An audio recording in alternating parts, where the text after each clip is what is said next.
তো অনেক অনেক বড় সুখবর পেয়েছি আপনাদের জন্য নিবন্ধনকারী ভাই বোনেরা। আপনারা যারা নিবন্ধন সার্টিফিকেটধারী আছেন, আপনাদের জন্য অনেক বড় সুখবর। যাতে 12তম পর্যন্ত যারা বাদ গিয়েছিলেন এক থেকে, তাদের জন্য কিন্তু নতুন সম্ভাবনার দুয়ার খুলে গিয়েছে।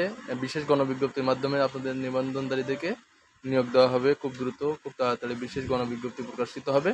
আপনারা যাদের সার্টিফিকেটের মেয়াদ ফুরিয়ে গেছে, 3 বছর শেষ হয়ে গেছে, বা চাকরির বয়স শেষ হয়ে গেছে, 35 আপ হয়ে গেছে, তাদের জন্য এটা একটা বিশাল বড় সুখবর। আপনাদের যাদের সার্টিফিকেট আছে, আপনার সার্টিফিকেটগুলোকে সংরক্ষণ করে রেখে দিন। অবশ্যই খুব তাড়াতাড়ি বিশেষ গণবিজ্ঞপ্তি চলে আসছে, হয়তো বা মাসখানেকের ভেতরেই।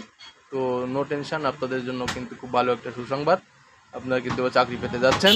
আপনাদের জন্য এই সরকার একটা ভালো সুন্দর ব্যবস্থা করে দিচ্ছে। নতুন যে শিক্ষামন্ত্রী হয়েছে, উনি এই উদ্যোগটি নিয়েছেন যে বৈষম্য বিরোধী ছাত্র আন্দোলনের মাধ্যমে যে আমাদের সরকার গঠিত হয়েছে, এটি তারই প্রতিফলন। তো ধন্যবাদ সকলকে।